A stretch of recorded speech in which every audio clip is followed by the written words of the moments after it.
So, tatanggal na natin yung old side mirror.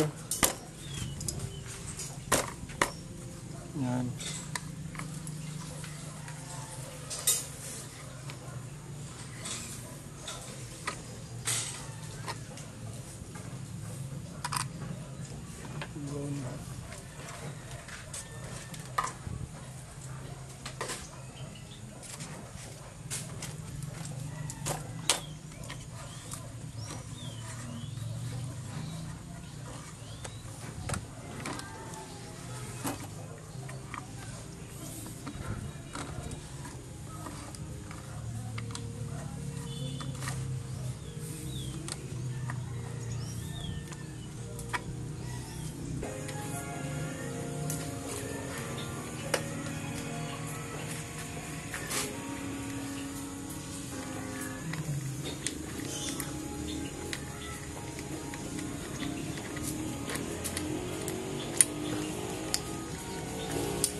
Mamaya na natin i-fix yan.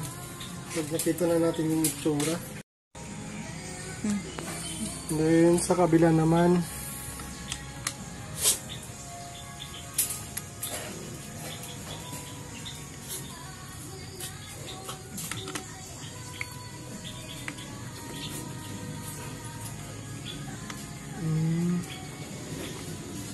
so ayun, may problema. Kailangan natin ng mas mahabang ganito. Hanap na lang ako.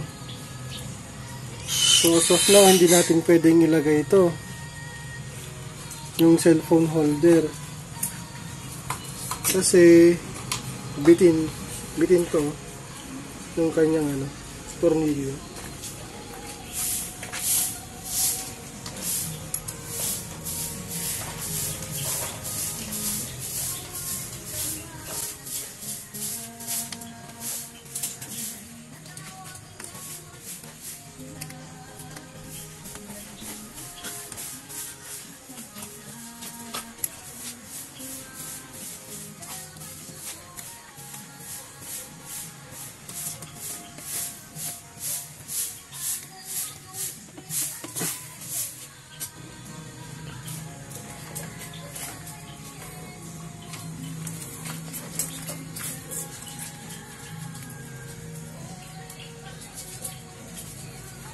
Then, sunod naman natin yung body ng side mirror.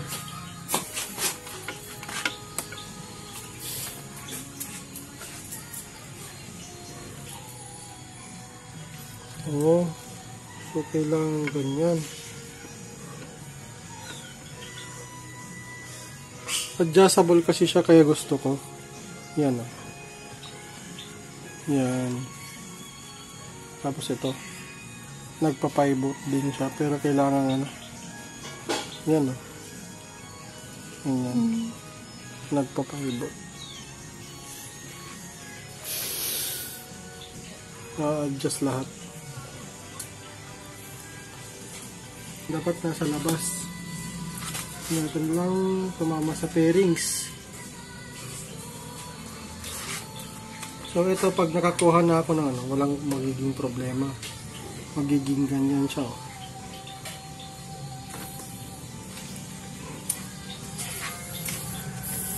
Nagpakabit kasi ng driving light. Ito yung switch.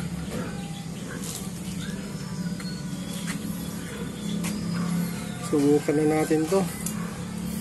Ilagay itong isa.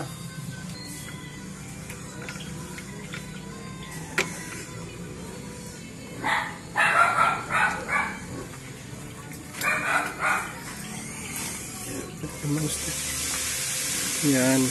So, na-adjust sa paganyan. Ganyan. Tapos, paharap, palikod. Then, ito din. Na-adjust yan. Kaya nagustuhan ko siya. Saka tignan nyo naman, angas tignan.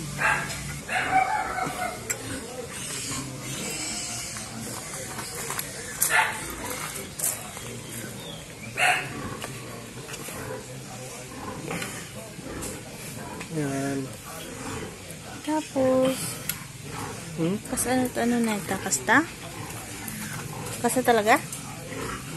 Kung i-adjust mo basta. May adjust.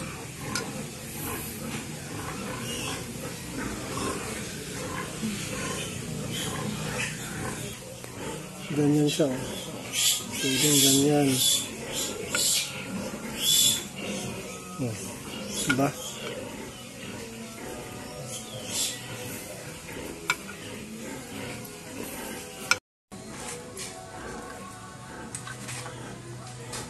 Diba naman tayo?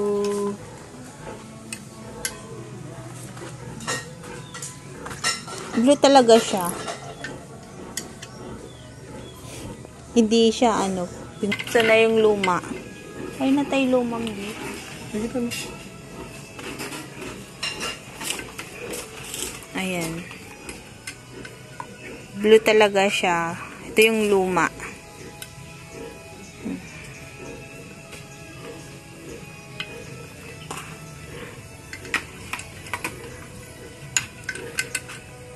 Save lang sa ginawa niya dito. Sa kabila.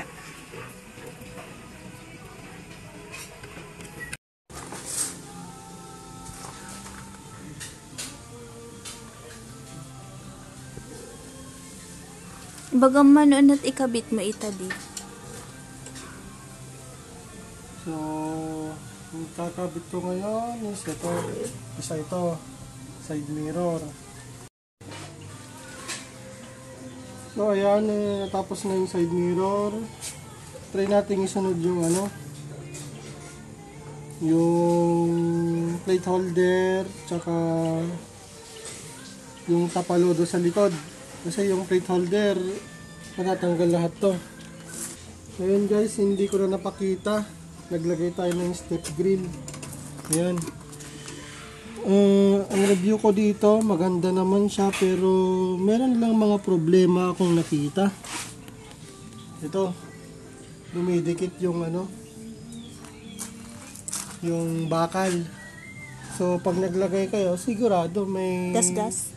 Gas-gas yan. Tapos ito, hindi siya sakto. Binaliktad ko na lang yung yung tornilyo niya. Or may isa pang pwedeng gawin dito. Baliktarin natin to pero maglalagay ka ng nut sa likod. Kasi dapat ito yung nasa baba. Tapos yung step grill yung nasa taas. Hindi siya magkasya, hindi siya fit. Kaya nagremedyo ako, ganyan yung kinalabasan.